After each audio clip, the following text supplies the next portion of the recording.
DFZRadio.com.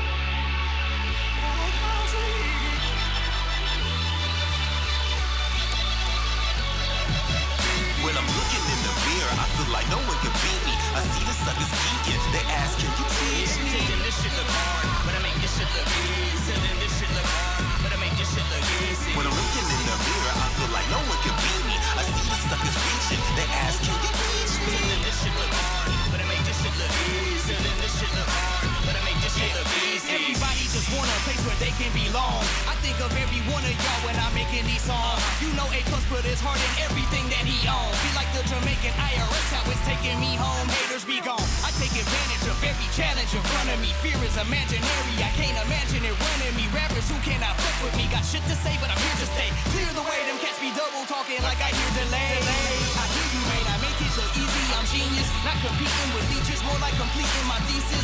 Got my master's degree in mastering ceremonies. Baby barely know me and now she wanna bury bone me. And it's bearing on me, I'm here with only God today. For my love of rocking stages, I am thanking God for that. Just like I meant to do, I make it look easy. And for some others it's difficult and they hate it, believe me, my When I'm looking in the mirror, I feel like no one can beat me. I see the suckers geeking. They ask, can you teach me? Then this shit look hard, but I make this shit look easy. Then this shit look hard, but I make this shit look easy. When I'm looking in the mirror, I feel like no one can beat me. I see the suckers reaching. They ask, can you teach me? Then this shit look hard, but I make this shit look easy. Then this shit look hard, but I make this shit look easy. When I'm looking in the mirror, I feel like no one can beat me. I see the suckers geeking. They ask, can you teach me?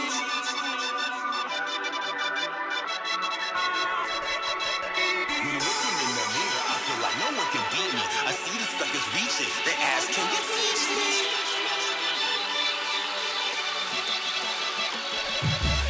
Like Sunday morning, but bar harder than weight loss. Niggas be acting hard, but hardly. This shit's a cakewalk, straight talk, real spit, real quick take off. I'm known for the break off. Know it, just take the brakes off and go. You know, solid is my MO, so I always come back full of gas, just like a rental. To them, this shit look hard, but I make it look so simple, never minstrel or ever miss. I make it extra mental, evidently elemental. The avatar on the shallow caravan of love, hype, love life. Even the battle scars, grab a star and be invincible for 10 seconds. When I pen lessons, yeah, class is in session. Every rhyme a prime cut for the time I'm investing. Every line is lined up so the shine is impressing. Believe me, I'm out of this world just like Evie. I make it sound hard, but I make this shit look easy. When I'm looking in the mirror, I feel like no one can beat me. I see the suckers geeking. They ask, can you teach me? Then this shit look hard, but I make this shit look easy. Then this shit look hard, but I make this shit look easy. When I'm looking in the mirror, I feel like no one can beat me. I see the suckers reaching. They ask, can you teach me? Then this shit look hard, but I make this shit look easy. Then this shit look hard, but I make this shit look easy. When I'm looking in the mirror, I feel like no one can beat me. I see the suckers geeking. They ask, can you teach me? Then this shit look hard, but I make this shit look easy. Then this shit look hard, but I make this shit look easy. When I'm looking in the mirror, I feel like no one can beat me. I see the suckers reaching. They ask, can you teach me? Then this shit look hard, but I make this shit look easy. Then this shit look hard, but I make this shit look easy. Easy.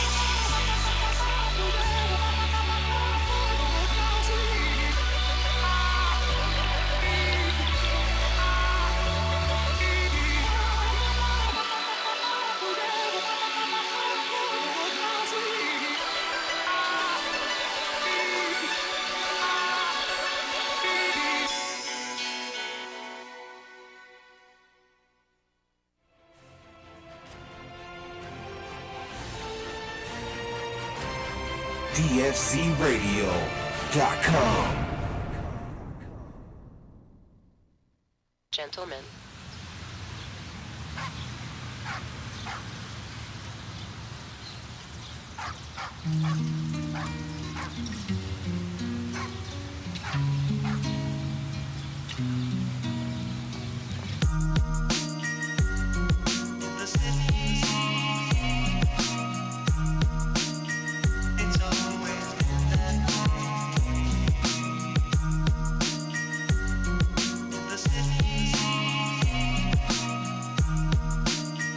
It's always been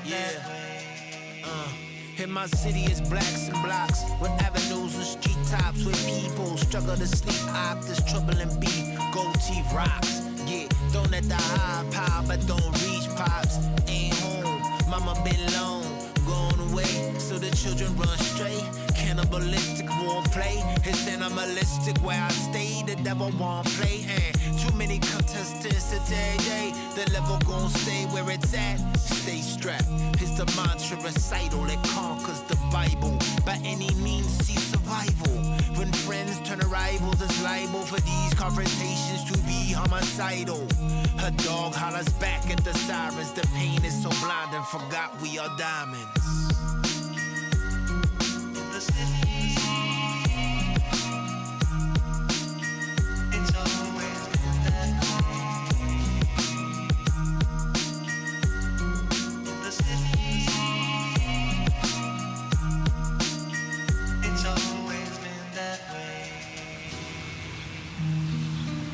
Ain't nothing uglier, ain't nothing prettier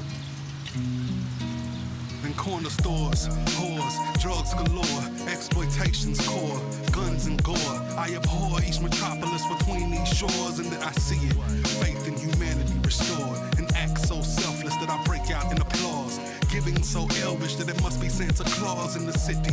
Dogs foaming at the jaws, has kept the voice of justice in his claws. Get the gauze because it can silence the loudest man with a concrete dirt canal of sand. You can black top, but the backdrop remains with the same plots repeating like fame refrains. The stains stare at your intensity of character. Gotta be Darwinistic, got a propensity to bury ya. Home of the merriest, land of the nefarious. To Mars, the city that will carry us. Prepare, prepare.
DFCRadio.com.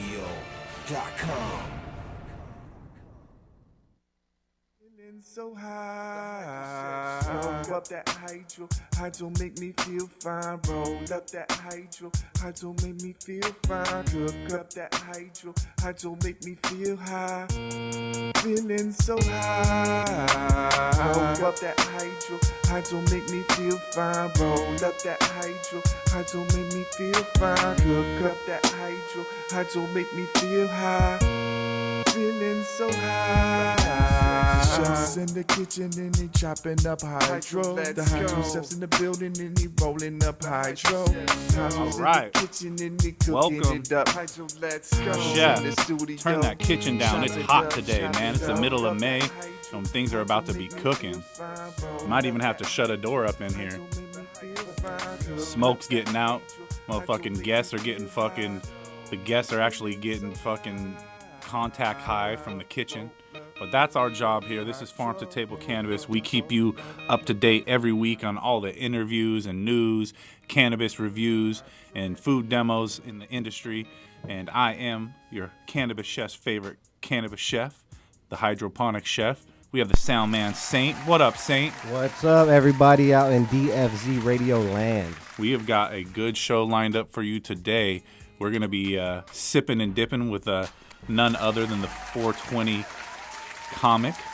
He's going to be going over, what it takes to stand up in front of a crowd, represent cannabis, and, make them laugh at the same time. It's a hard job, but someone's got to do it. He's going to be keeping us informed, and we're also going to be talking about some of those pests and pathogens problems with your plants. Ain't nothing funny about that. That's a lot of P's. Yeah, we're going to help you plants, diagnose. Problems and pathogens. Yeah, we're going to help you diagnose some of the triple P's, the plants, pathogens, and problems. And your plants. And, it's springtime, and so bugs are aplenty, and it's always something that you gotta look out for when you're gardening and you're getting your feet wet for the first time in the root zone and the plants, and trying to learn the synergistic ways to get rid of bugs, or hey, maybe pest control products are your thing. But we're here for you to help navigate through the bullshit. 562-653-0707. You can call in to win.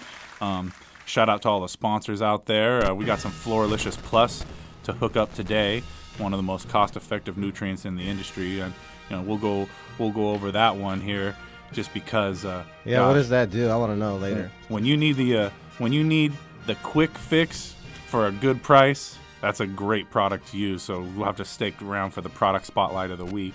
Yeah. As always, we like to kick off the show with some news. And, everything going on in the world. We like to keep you up to date with all the current events. So let's take it down to the southwest, to New Mexico, where, they just got things finally popping on the ballot, and they're starting to figure out how to make a way out of no way. But they want the cash in for small businesses on cannabis. With preparations for the new recreational cannabis industry underway, the New Mexico area is getting closer to reaping the potential economic benefit of a new industry. But with the best shot at benefiting from the new law, it wouldn't be, the big guys. They want to make it easy on the little guys. So the small businesses and minorities are likely to get a slice of the market. And KRQE News 13 spoke with the superintendent of the New Mexico Regulatory and Licensing Department and several experts. And their whole thing is they want to make it easier on small business. They want experts to learn what opportunities providing provisions exist for the new law for small businesses. The way they go on to say that the way legislation was set up and drafted was to ensure that small entrepreneurs, including producers of small manufacturing plants, retailers, have an opportunity to enter the market without a huge or overwhelming investment, says Linda Trujo, Superintendent of the State Regulations and Licensing Department. So that's a group that will regulate cannabis in New Mexico. So they believe that the one avenue of diversifying it economically is to let everybody, even the small businesses and micro businesses, get a part of it. So a micro business is distinguished by small cannabis producers who have 200 mature plants or less. The licensing fees to start a cannabis business depends on the business size. So micro businesses licenses cost around $1,000 to $2,500 per year, according to the new law. So overall, the fees are relatively small compared to the other startup costs to enter the industry. So, man, talk about free enterprise, Saint. 200 mature plants for $1,500 a year, bro. That's cool. That's you think you could make it work in New Mexico? I can make it work anywhere. Yeah, you take some of that Long Beach economics and apply that to New Mexico. Oh, killing the game. Who knows what the future holds for you, especially when you and your new future wife moves out there. I'm gonna find my wife out there. No, we already got it hooked up. We're gonna find your wife later on tonight. I heard she just went recently single too. What? Mm-hmm. Hold on, I'm gonna make you a profile right now on billionairesonly.com. Hell 1 second. yeah. We'll address that in a minute. I'm not a billionaire. I'm a millionaire. I'm a Safe Moon millionaire. You will be when you meet this chick, Melinda. So hey, let's take it to Maine for a minute. Maine has proposed to legalize therapeutic mushrooms in all forms, and that would be for the psilocybin too, and with no medical diagnosis needed. So a newly introduced bill in Maine would legalize the therapeutic use of mushrooms, the medical mushrooms, the magic mushrooms. So the Maine Psilocybin Service Act introduced, can you believe they named it that? That is just, what a tongue twister. The Maine Psilocybin Service Act, introduced by the state senator Donna Bailey, who would be allowing 21-year-olds to legally purchase mushroom products from retailers and consume them under a supervised license. So, man, while these measures are intended to expand access to the mushrooms and help people treat anxiety, depression, and other mental disorders, no specific medical diagnosis would be required for an adult to access the psilocybin therapy. So in the findings, they said that it would help people with depression, anxiety, and other similar debilitating disorders. While we shouldn't, be able to, normally they wouldn't be able to afford treatments, but this offers an alternative treatment. So that's a huge, huge breaking news there.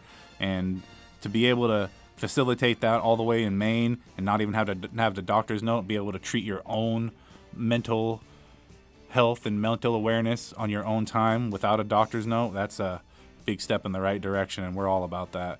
Let's take it down to the bayou. Smoke on the bayou. Smoke on the bayou. So Louisiana House overwhelmingly backs a bill allowing smokable medical cannabis, all right? Before, it was just, non-smokable forms. Remember Florida tried to pull that whole thing off too?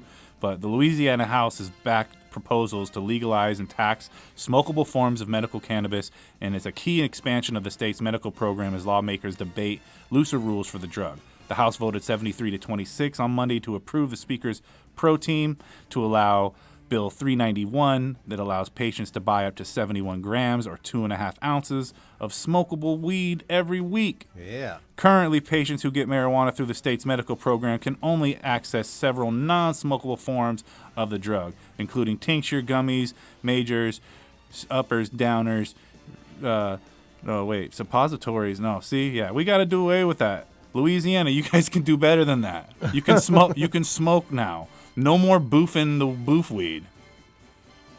Maggie here goes on to argue that the legislation will improve access to patients, boy, I'll say, and get a cheaper product to the market. Hey, you can say that again. Producers have said that the raw, smokable form, even if it's taxed, wants them to have tinctures still, which is a much harder process for them to be going through. I mean, what did you think? It was going to be easy to get weed in Louisiana? You had to boof it before you could use it and smoke it. What's it called? You said they do depositories. Is that good for hemorrhoids? I mean, I would assume that might be help with a little bit of that, swelling. Because they got Boozy, right? Lil Boozy, and he was just on doing a video with Lil Baby, and he was talking about he had hemorrhoids. So there you go. There's Lil Boozy's great way for him to cross market. That's he can right. cross market. It can be Boozy's Boozy's boofs, Boozy's boofers. There you go. So, yeah, the proposal garnered little debate or opposition in the state or the House, the Senate, which historically has been more skeptical and looser on cannabis laws.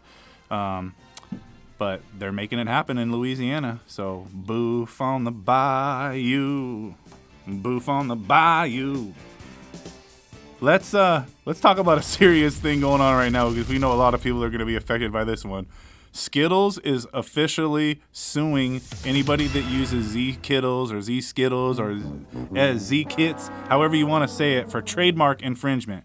Mars Wrigley, the makers of Skittles, is seeking damages from Terp Hogs, who they call a knockoff THC-laced Z-Skittles candy brand. It's confusingly similar, they said, and the Skittles makers say that the name, packaging, and logo of Z-Skittles is a copyright violation.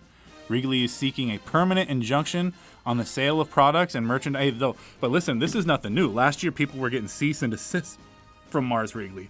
A lot of people out there go with the trends and packaging, and shout out to all the people killing it out there and all the sticker fucking boofers and the farmer stickers and the fucking people printing to make a living. That's an industry in itself. I find it crazy that Wrigley's comes after the brands instead of the knockoff branding. You would think that it would be the knockoff branding they go after, but they go after straight after the brands. But that's the world of corporate cannabis that we live in, and it's an ever-changing landscape. Who's next? They just opened the door. Oh, dude, Willy Wonka's licking his chops right now. Motherfucker, did you say runts? The fuck you mean pink runts bag, motherfucker? Right. No, good day, sir. I said good day, sir. And that's the news according to the Hydro Chef. Saint, so we're starting your dating profile right now. It's on Billionaires Only. Nice. The first match you got was Melinda Gates. Oh, damn. So dog. this could be a life-changing moment for us if we play our cards right, Saint. We got to get in there. I got all the games, so don't worry. I got them. Pickup lines. I know you got it, but we're talking about a different level. We're talking about a different woman here. See, this isn't new money. This is This is old, you know. She's tired of all that old boring stuff. This is Microsoft money we're talking about. She needs something new. She's tired of the boring stuff. All right, so let's go. Let's go over in her life. We're gonna go over your Billionaires Only site right now. Okay, so it asked here, how long have you been a billionaire? I'm gonna answer this for Saint. It says, "Bitch, as soon as you write back." All right. Let me get the next one for you, Saint. Okay, so Billionaires Only. Next question. It wants to know, do you drive a foreign car? Saint, no, you just traded your Mercedes. No, I got it still. Oh, okay. So all right, we're gonna write yes. All right. Yes. So next, I got 2 cars. Well, I got like 7 cars, honestly. Yeah. Next here on Billionaires Only. Saint's trying to match up with Melinda Gates. Her question is, how do you feel about vaccines? Okay, Saint said that's a no. Right. He does not. Negative. No, that's a no. Okay, so I'm a little concerned for Saint because, oh, there it is. It just popped up. Your first match just popped up on the screen. Saint, we are officially live on Instagram with Melinda Gates. Your connection on Billionaires Only. Did you wanna say anything to her? You want to pull up the Instagram on your live over there? Yeah, let's pull it up. Let's see what's going on. So yeah, we're here live with Melinda Gates here and Saint. He's on Billionaires Only. She wants to know how many languages you speak. Okay, hold on 1 second. Let me pull it up so everyone can see what's going on here. Let's hop up in your live. What is going on? I see some dance. Are you live right now? Oh, yeah, we're live. Okay, there we go. I saw some dancers. Oh, there she is. Okay, so let me see. All right, so now the world can see. That is not Cannabis. Let me take off that word right there for everyone confusion. All right, so let's go. What was the question? So Melinda wants to know how many languages you speak. I speak 2. I speak English and Ebonics. Okay, well, so look, she wants to know about the whole vaccine thing. How many dates does she got to take you on till you get vaccinated? I'm gonna need that, I'm gonna need to put a ring on it. You know what I mean? If it's official, then I'll take the vaccine. If we gonna make it legit, and no prenups, no prenups. So there's another stipulation there, Melinda. No prenups from Saint. Saint says that he says if he's gonna put a ring on it, he's going to have to... I will accept the vaccine if she accepts the ring. He accept the vaccine, accept the ring. So you heard it here first. Farm to Table Cannabis. Saint is lined up with a date with Melania. You're going to have to tune in later in the show to see how this date with Melania goes. If Saint pulls this off, man, we're going to be set. We got all the sponsorship we need. Coronas. She just entered the Billionaire Club with a divorce. Some limes. All right, tap in. We'll be back. DFZ Radio, Farm to Table Cannabis. 420 Comic, you can send me that request invite so we can get you in this live.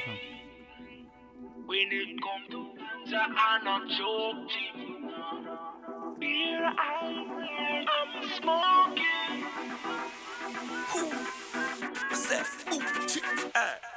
I just wanna walk into a dispensary to get my medicine. I even pick it up from the pharmacy. To me, I'm my virgin. Tell the doctor to write my prescription. To remedy my affliction. Don't want to smoke and hide them. To legalize it worldwide on the ganja. I need it, I need my weed. Give me 2 pounds on the highest grade. I need it, I need my weed. Taking pills just ain't my speed. No, when the high grade me want. Check the green glass just we get a 1 jar. Dirty Babylon and tell me say me can't. When me want smoke me not pray law. Tell the officer fi go and bill. Ganja mini whenever me want fi chill. Burn out syrup, fire upon a pill. Them think they will get yourself killed. Alright then, not take cocaine that a fi psycho. Me rather get a good piece of eye job. So out of California me fly gun. Me never want nothing with get the ice on now. Sometimes you can't tell when me vaporize it, it no leave no smell. Anytime of day me not feeling well. Me have to go there with the weed smell. Alright then, I just wanna walk into a dispensary to get my medicine.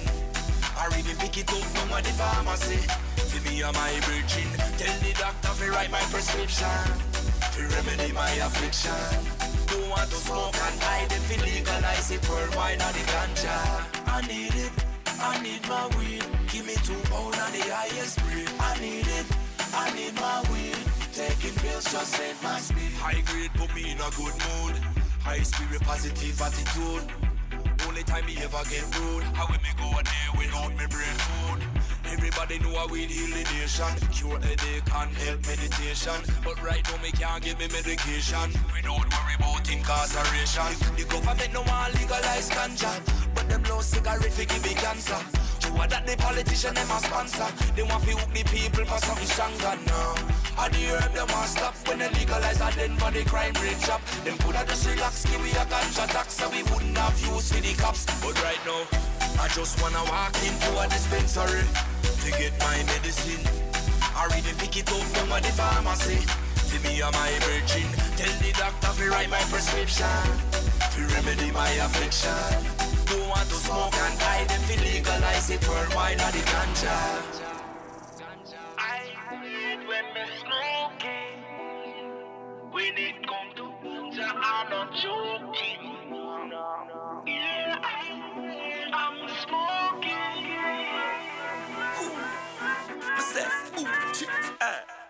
I just wanna walk into a dispensary to get my medicine. I read and pick it up from the pharmacy. See me and my virgin. Tell the doctor to write my prescription to remedy my affliction. Don't want to smoke and hide them to legalize it worldwide or the ganja. I need it, I need my weed.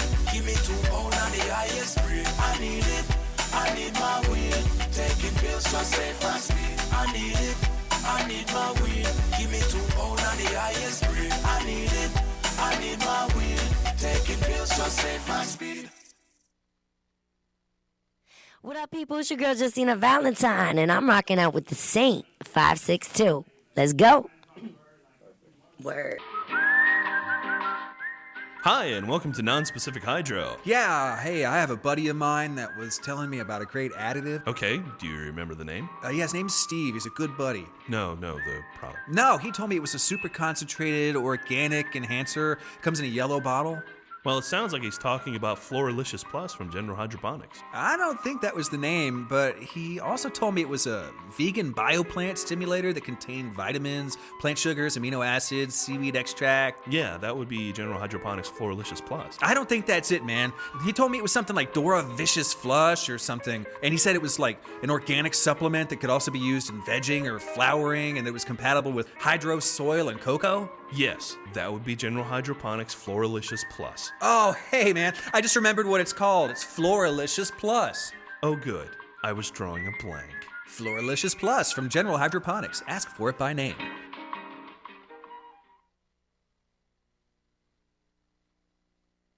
Canna Chef Jen, and you're listening to DFZ Radio, Farm to Table Cannabis with the Hydroponic Chef. Hey guys, this is Alice Moon. I'm sending some major love to the Hydroponic Chef. He did an epic job at the High Times Cook-Off, so go follow him. I'm high now. Sending some love. This is Mark with Cannabis Supper Club, and you're listening to DFZ Radio, Farm to Table Cannabis with the Hydroponic Chef. Yo, it's BKJ on Team King, and you listening to DFZ Radio. What? Yeah, this is Rudy with Cannabis Catered Events, and you're listening to DFC Radio, Farm to Table Cannabis with the Hydroponic Chef. Launch crew, ready to reservoir. What's the load factor, sir? Bring in the Riser Blast liquid at 2 mils per gallon. Okay, sir. We are loaded and ready to launch. 10, 9. Okay, men. It's time to blast off into the plant's root zone and into another galaxy of root growth.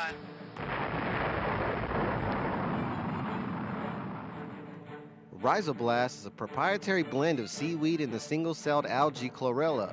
Chlorella's abundance of amino acids and minerals contribute to its value in hydroponics. The benefits used in Rhizoblast are explosive root growth, the use with any growing medium or hydro system. It's ideal use for transplanting and the enhancement of your plant vigor in fast-flowering plants. Let your plants have a blast and see a world of a difference with Rhizoblast from Botanicare. Check it out at www.botanicare.com.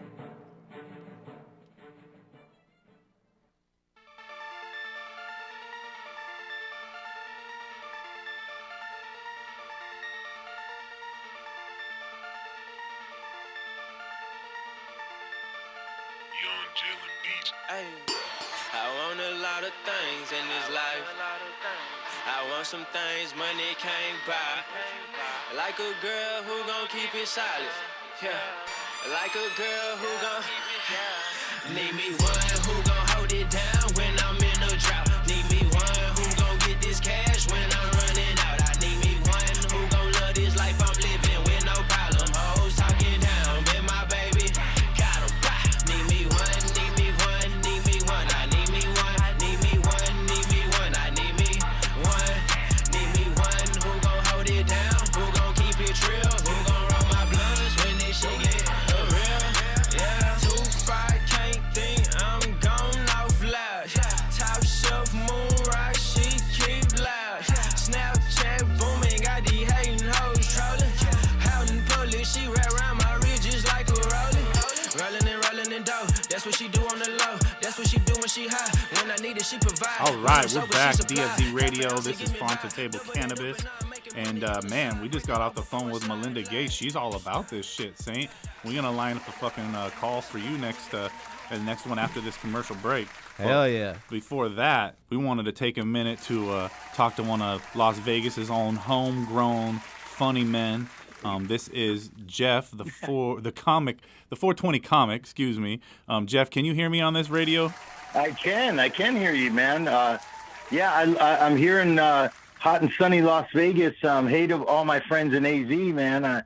I grew up in the Valley of the Sun, so good to hear from you guys, man. Well, we appreciate you taking a minute to join us and break down everything that's been going on in this last year. I know it's been a wild one. You haven't been able to do a lot of events and stuff, and I know we're all dying to get back to a trade show or just, I think, any sense of area where we can be around people and get that good vibe and start some laughs. But why don't you introduce yourself, as the 420 comic and tell people, where this started for you and where you got your initial jump off. Well, for 19 years, I've been the 420 comic, man. Started doing comedy in Los Angeles, and I knew a guy named George Lopez for about 10 years, and he told me I should be a weed comic. And he said, someday if you are, you'll work with Cheech and Chong. And that ended up being true. So I've worked with Cheech and Chong and Willie Nelson and Ziggy Marley and Bone Thugs and, boy, you name it, Afro Man. I've worked with some of the best in the biz. And I've had a great career telling jokes at festivals and conventions and comedy clubs and all kinds of, and backyards, all kinds of stuff. And I love telling pot jokes, man, to stoners. And that's the thing too, because right now you come from an era where we had to keep this quiet. We weren't able to, necessarily be an advocate. In fact, you could go to jail for this at one time, especially you look at other people who laid the groundwork, who were able to talk about cannabis in their sets, and they got punished for it, So this is something, they don't want us to know how healthy we could be and how fun life could be, but how have you been able to turn that notion on its head and really make cannabis a key part of what is funny and what is relatable as being a comic talking to people? Oh, yeah. Well, that's awesome. Yeah, I've been an activist for 30 years, a cannabis activist, when I met my dearly departed friend Jack Hare, and I got to be kind of a court jester to the kings of the cannabis world. They would have me at events and stuff, and I would bring the funny for them. And when I would do clubs in Hollywood and stuff, I'd headline a club, and then they would tell me, just so you know, the police are outside, and I'd be like, what does that mean? And they're like, we're just letting you know. So they would constantly be on me about being a pothead comic and warn me that I could be in trouble at any minute. And so it was kind of fun. It had an element of danger. But, that was a different era. And I feel like I'm one of the people that helped usher in this kind of stuff. And now, as you see, cannabis comedy is just a booming thing. Like, every comedian that spits into a mic tells a pot joke now. So well, that's the thing. It's become kind of a commodity now, and it wasn't always like that at first. So what are some of the things that you've noticed when cannabis went mainstream about comedy and how people could joke about it? Because what used to be stoner comedy has really elevated into some really quick and witty shit about plants, and you name it. I mean, now you're not even funny if you're not taking a 1 gram dab and choking out your nose. So what do you think about the way that it's evolved? Well, that's for one thing. I differentiate myself from the guys that are now influencers. That it's kind of weird that smoking a huge dab is considered comedy. And to me, I do the craft of stand-up comedy. I work here in the Vegas Strip at some of the most famous casinos, and it's a craft of telling jokes. And what's interesting is, since I've been doing it for 20 years.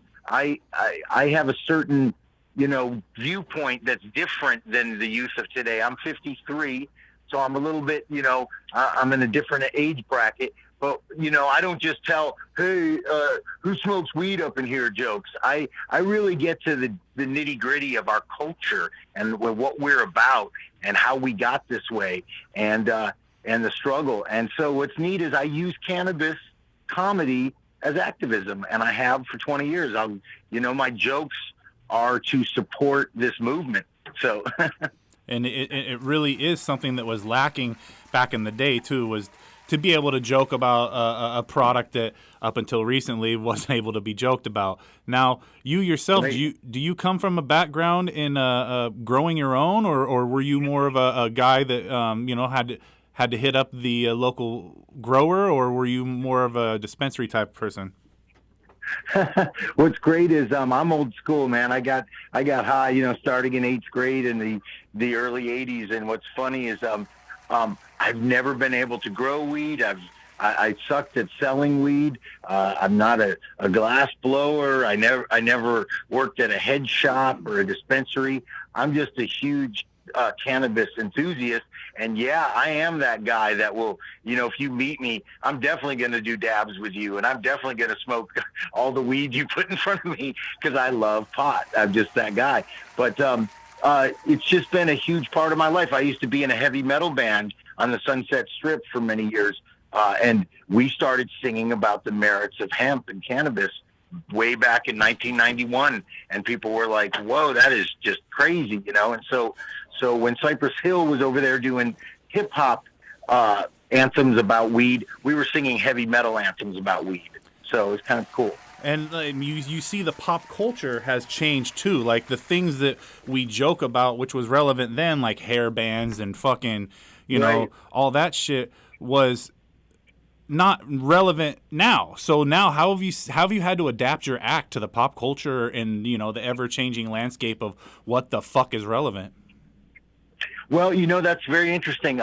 I feel most comfortable with people probably like 40 and over, because then I don't have to try to meet some young person on my level. But I'm often out there at Kushstock, performing to people that are 19, 20 years old. Like when I used to open up for Cottonmouth Kings a lot, so I have to come up with witty shit that they can relate to. But I'm very aware that I'm old enough to be their grandfather. So it's true. I have to be aware of that and not act like I'm some guy that's like, young and doesn't realize my age. It's better for me to impart wisdom and be like, yo, I'm an OG. Let me tell you what it was like back in the day. Well, dude, that's the thing, too. You come from an era where you could joke and laugh about fucking anything. And the harder you made fun of someone, the better the fucking bit was. Now, bro, there is a lot of different shit. I mean, not just the Me Too and the other things that are out there, and they're a necessary part of this world. Even if a cancel culture is a bitch, some people fucking need to get the fuck on. But, dude, how the hell are you able to navigate that? And, like, with the way that people react to your comedy, how the hell are you adapting to this new comic culture, and how has the Vegas changed since the pandemic and shit? Well, the Vegas scene has been, the casinos have had to adhere to these terrible mask things. To me, that's like wearing having an audience wear a mask while I tell jokes is like going to a strip club. They check your ID and then give you a blindfold. That just doesn't work for me. Because you can't gauge the audience otherwise. I got to see their laughs, yeah. And and the crazy thing is, we have a very vibrant underground scene here. The cannabis underground.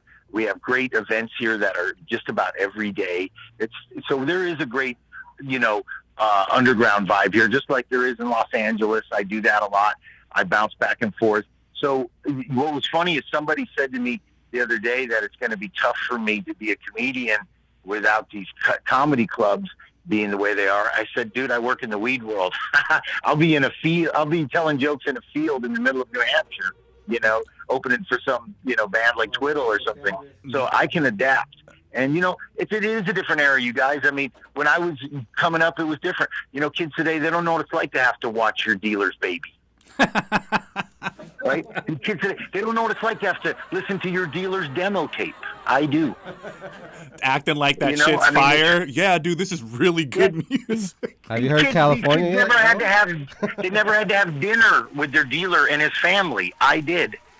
Like coming from an era where you couldn't just come in and pick up and leave. You had to stick around for a minute, bro. Oh, dude, oh my God, if you said, dude, like, what the fuck are you doing? Dude, we're watching a movie, bro. Have a seat. Yeah. And if you left before that movie was over, you were a bad picker upper because you made the house hot, bro. That's right. You know what I mean? And half the time they wanted me to entertain them, dude. That's why they were so, dude, that's why I bring you over, bro. Entertain me, man.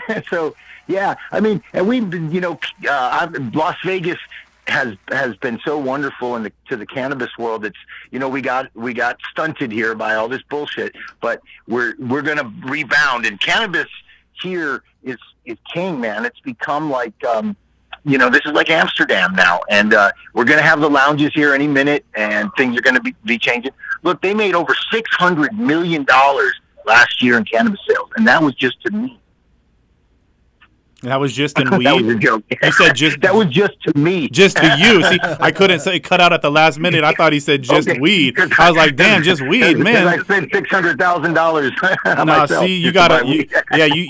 I got a fucking full-time tab running at the fucking dispensaries out there. When I walk in, it's a goddamn shakedown on the edibles. But... Let me ask you this. For 4 years later, the cannabis experiment in Las Vegas, how has it helped the comedy scene? And what are you doing to, like, network with the dispensaries? Because those are the people that make people laugh, right? Good question. Yeah, you know, in 2018, you know, just a year after, you know, got going, maybe even just 6 months after it got going, I had the Las Vegas Cannabis Comedy Festival here, 2 nights at the Eclipse Theater. It was packed. We had 75 people each night. Great comedians, me and Stoner Rob and Kurt Diesel from Phoenix, my homie, and Stephen Pearl. We had just some great comedians. Plus Jerome Baker was there. It was a big thing, man. And so that was kind of a catalyst. I proved that this is a real thing, man. I've had a show called The Dopest Show on Earth since 2006. So when I came here, I really kind of ushered it in 2016, and now it's a vibrant scene. You know, my buddy Stoner Rob's out there doing a lot of stuff, and there's other people like putting on cannabis themed comedy shows like all the time. So it's really cool. It's neat for me to stand back and watch it actually become a thing.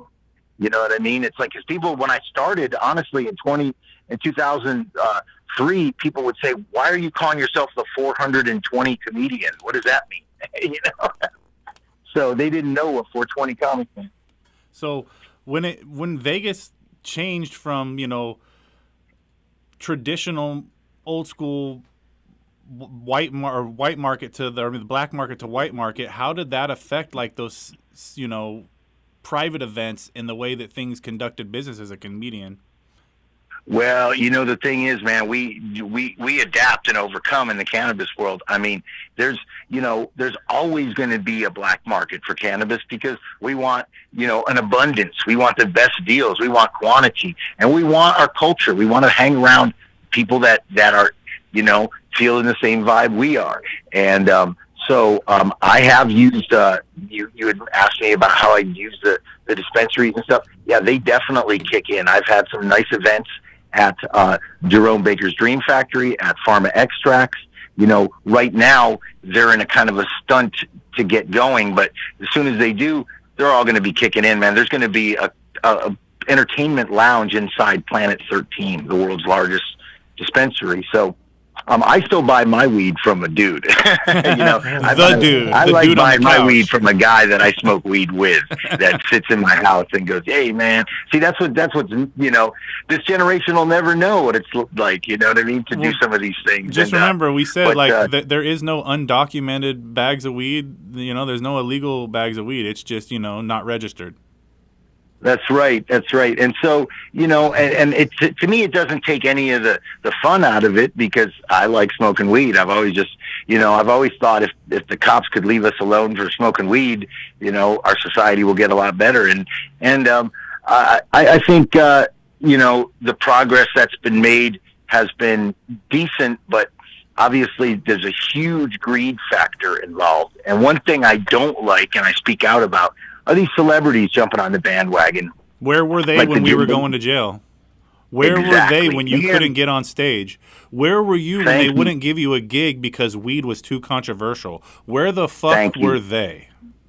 You nailed it, man, 100%. And because of that, in 2011, I used to publish a magazine called Cali Chronic X, where we featured porn stars smoking weed, and that was very popular.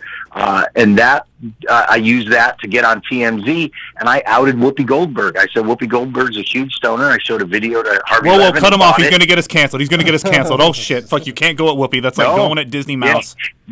Yeah, see, and Whoopi came out as a huge stoner, and that was all because of me. Because and what I was hoping would happen is she would use that to be an activist, but she didn't. She just used it to be greedy, like most of them have. Even, I dare say, even Snoop Dogg. I mean, dude, speak out, Seth Rogen, speak out, you guys, about why are there people still in jail right now? There growers. could be a lot Why more are growers advocacy in jail? done on the You know, celebrity this is messed side. up.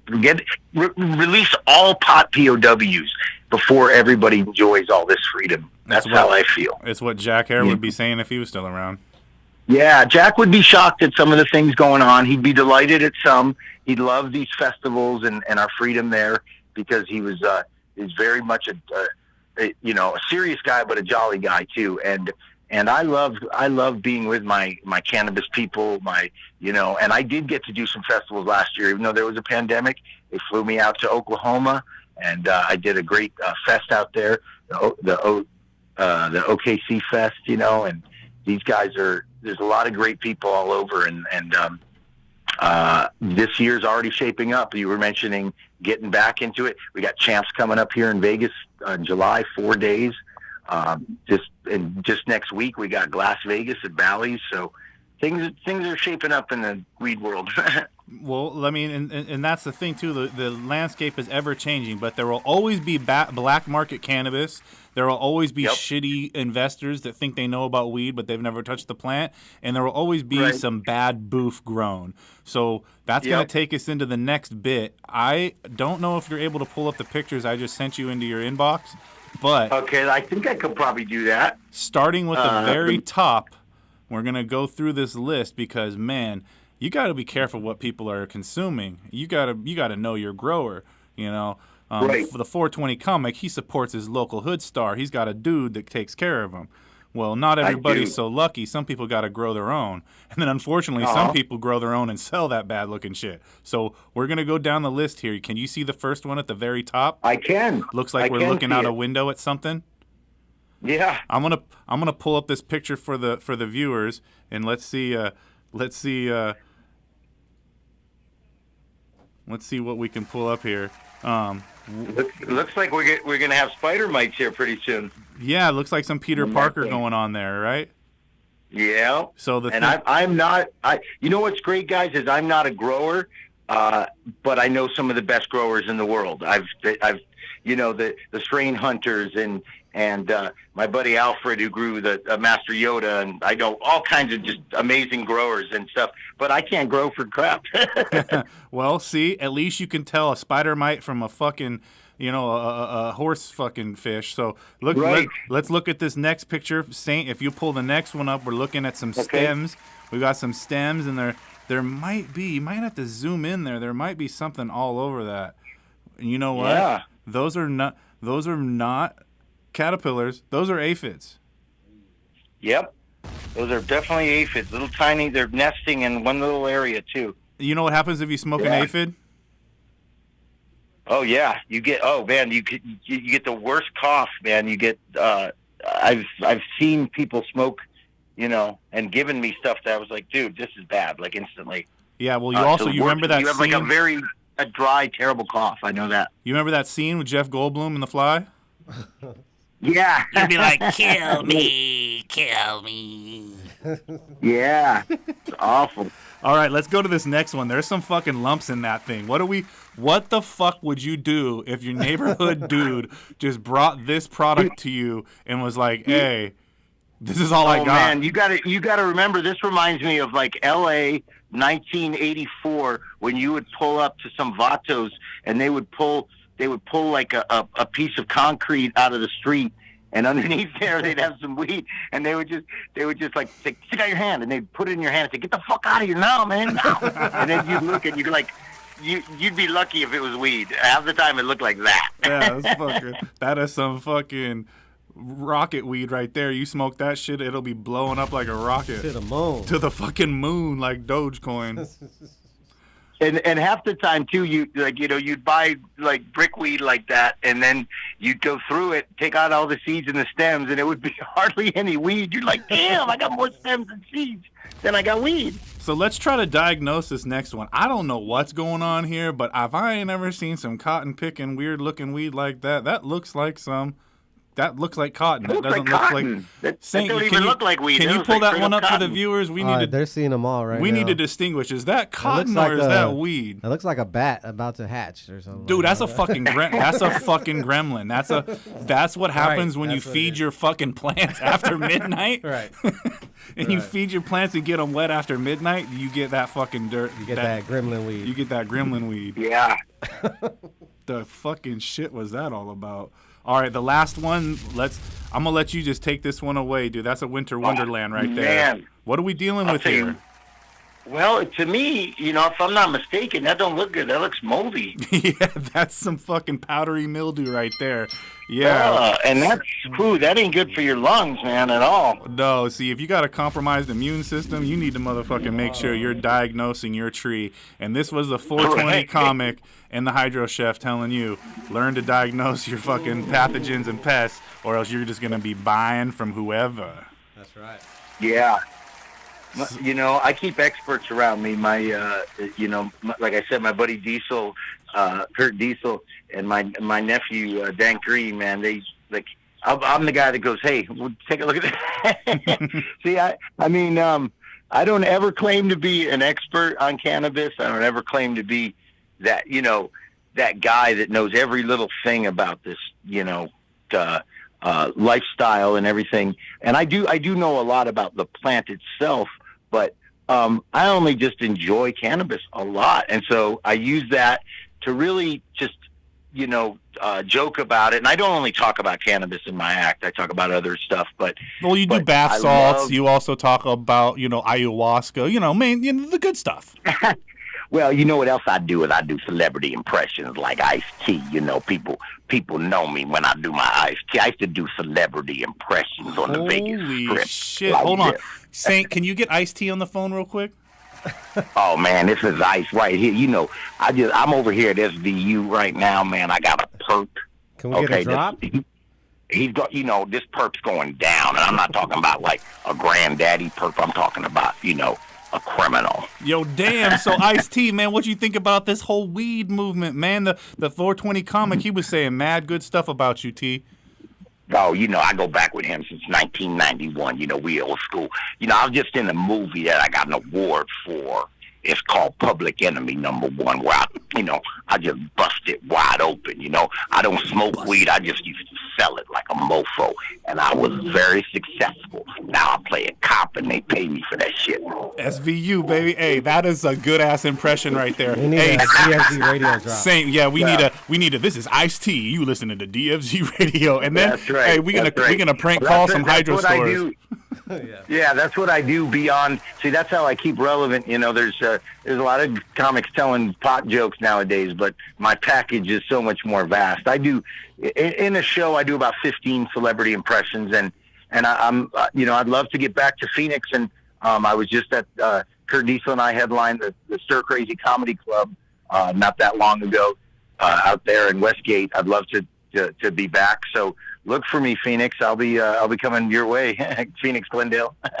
That's right. So the events have just been a shit show because of the pandemic, but we've been trying to make this work a way out of no way, they say. But how have you had to adapt your act because of the pandemic? Is it something you can joke about? Is it something you don't joke about? Well, I've become kind of notorious online. I had to deactivate my Facebook account because I'm a truther. I'm an anti-vaxxer. I'm a truther, and I speak out against the Hollywood elite, the pedophiles. And I was just on HBO recently, speaking out against the Hollywood elite. And I really don't like the things going on. I've been trying to be in show business for 35 years, and now I've kind of awakened to the fact that it's just horrific. It's a bunch of terrible people. But yeah, they don't want you to make it out there because you call people on their bullshit. We've seen that same thing we've seen that same thing in the industry. We've had to weed out the bullshit people, the knockoffs, the fucking big mics, and those fucking people, get them the fuck out of here so that the actual culture You nailed can thrive. it. You said the right word with there, because there's a lot of schmucks in this game, and there's a lot of posers, man. A lot of people just feeding off of this. And I got to be true to myself. I got to be real. I can't jump on bandwagons.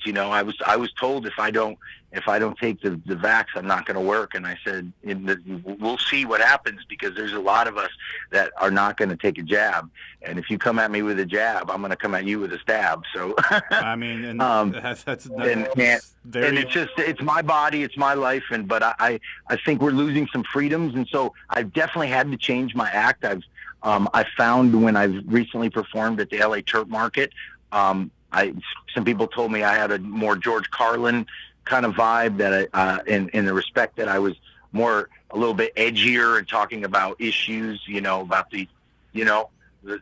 about not only the pandemic, the fake ass pandemic, but just, the globalists behind it. So, and that's hard to do, talk about serious stuff and be funny at the same time, Well, it's a touchy subject too, and so many people are about telling people what they want to hear right now. Like, hey, I'm one of those guys who was fucking so scared of the well, is that you calling me right now? Who, me? Yeah, it said the 420. It said you were calling me. I'm calling you. Yeah, oh my that's God, awesome. Hold on, we gotta go. The 420 comics calling. But no, you see, That's everyone. weird. So many comics want to say what the crowd wants to hear. Okay, they want to. They It's don't. true. They don't put them out of their comfort zone. And you want to talk about some of the guys that are at the top of their game right now. It's getting people out of their comfort zone. It's saying the funny shit. It was the George Carlin back in the day. And it was, before that, it was the fucking Johnny Carson's. It was making fun of people. It was, the thing to not do, the thing you don't do, you do it. And that's what's funny. That's our job. That's our job. We're supposed to say the thing that you can't say because you're too afraid to. So I bring up subject matters that, people don't want to hear, and I turn it into a joke. For example, people were giving me a hard time for, coughing in public with all this COVID. So now I don't bring my bong to Walmart anymore. See, you find the funny in what's going on, and then you use that to bring up the subject matter of, like, these people are doing all this nasty stuff, and so instead of, and you're right, there's so many comics that just like, I just want to stay safe, so I keep working. I just want to, not step on anybody's toes, and that's really not comedy. If you're not ruffling some feathers, you're really not. You're more of a clown. You're not a comic. I mean, let's talk about the women for a few minutes. Let's take it way back. Look at Lucille Ball. You think Lucille Ball wasn't kicking in some doors, saying shit that people weren't ready to see a little redhead woman married to a Puerto Rican guy say? Like, that was some crazy ahead of the time shit, and you had to get outside the comfort zone and make people fear you before they thought you were funny. And I think that's a natural response as humor. You want to laugh so bad when somebody's making something uncomfortable. You're just like, oh my God, if this guy could just please finish the punchline so I know he's joking and not serious. But it's not always like that. They continue and they go down that path and they come out of left field. And the whole thing is see, I bring the culture to these Vegas audiences, right? You mentioned, like, when I started, they treated the pot comic like I was, the gay comic or the Asian comic. You know what I mean? And we have a Asian guy here too. Like I was treated like that. But now, on these shows, my resume has brought me to a place where I work with the best comedians, and they're not pot comics. So I bring this culture to them, to these audiences that really are curious about all this new weed and mushrooms and all this crazy stuff that's happening. And, so I get to tell them stuff like, hey, they just legalized mushrooms in Denver. It's awesome. And you get to see the behind-the-scenes shit at the comedy club. They have to be prescribed by a wizard. So that's what I do. I bring, I let them know I'm the guy that you could talk to about weed because I lived it, and they're so curious. Like, so these people in Vegas, I'm part of their great moment. And part of that great moment is like, we went to a dispensary, man. It was so cool. We've never done that in our whole lives. Yeah, and see and with the way that fucking people perceive comedy and the way that people are perceiving cannabis, because you look at comedy like a culture. Well, we look at the cannabis industry like a culture. And so what do you do in those moments to represent the culture but still represent comedy? How do you pick between the comedy or the cannabis culture, and how do you balance that? You know what? Here's the great thing about comedy. The only thing that is required in comedy is to be funny. So it doesn't matter, what you're saying or how you're saying it, as long as it's funny. And that's really the result. So what I do is I just, try to be myself. It's really about having a conversation with a crowd. They've given me, it's like being at a party when you're on a roll and you're just like, everybody's listening to you. And so that's kind of what it's like. And so I just make sure I have a lot to say.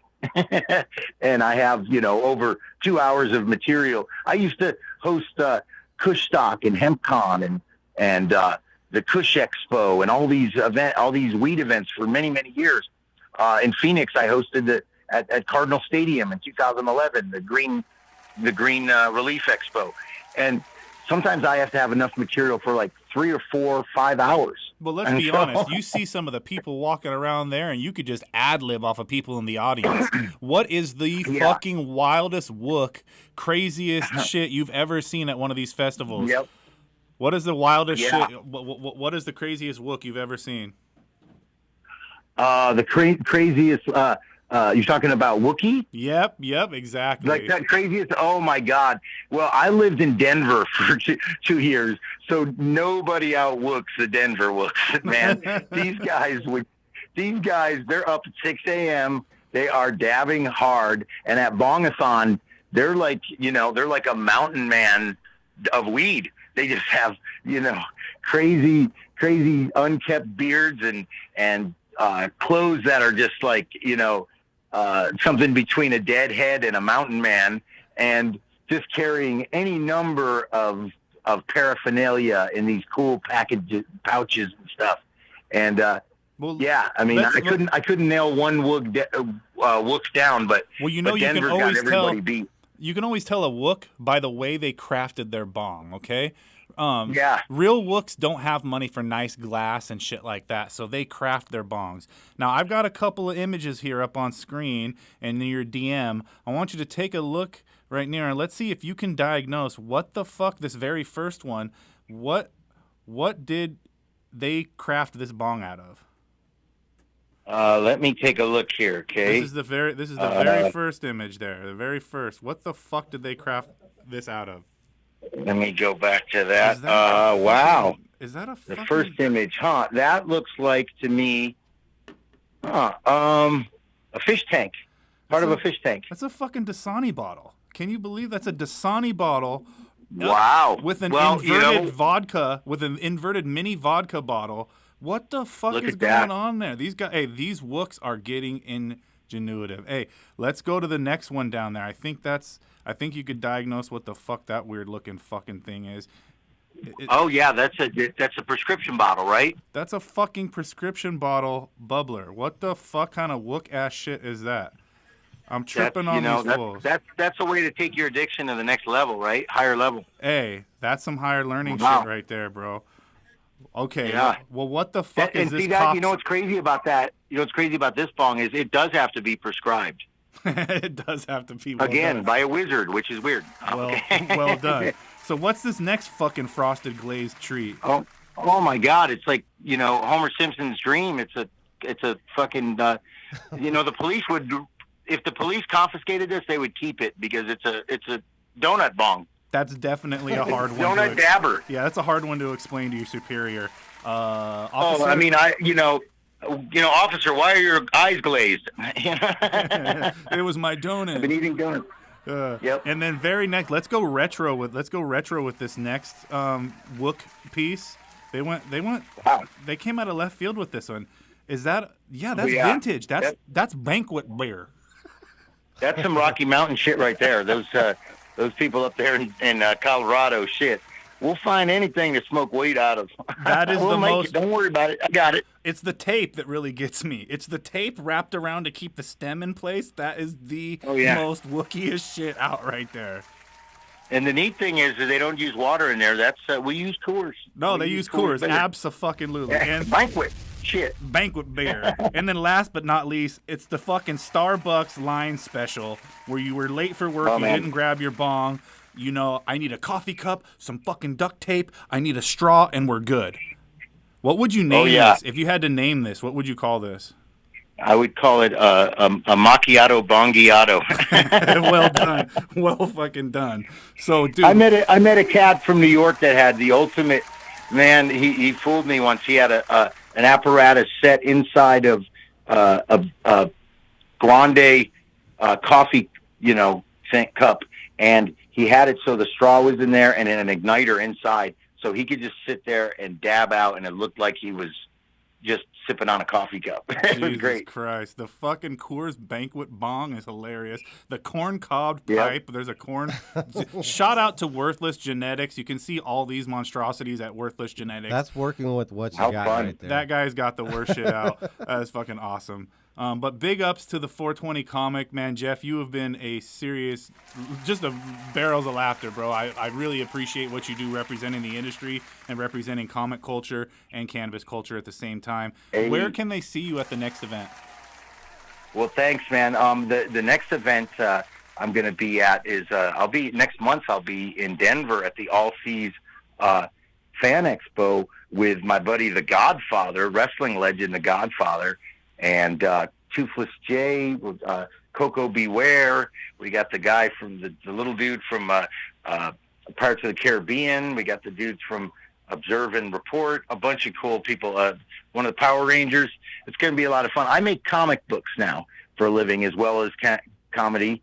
Since 2013, I make comic books. Right now, I'm making one for Jerome Baker, which is awesome. Sick. And I'm making a comic book for The Legend of Mean Green. And also for a company called the Tijan Network called Gangsta of Love. So I got 3 big comic books coming out this summer, gang. So come check out my website. My Instagram, my Facebook, and if you want to see my comedy, I'm on YouTube. Type in the 420 comic. Type in the 420 comic and check them out on YouTube. Yep. Man, we appreciate you keeping us full of laughs. And we do got a little something for you. Saint's gonna pull up our comic books and cannabis theme song, and we're gonna go out to the comic books and cannabis because I am a big fan of comic books. And I'll have to make sure I send you some signed copies, man. We got a lot of great stuff going on. And stand-up comedy too. So big ups to you. Keep making everyone laugh, and we'll catch up with you and get you in the studio on the next one. This is Farm to Table All right, Cannabis thanks, buddy. With the 420 comic. Cheers.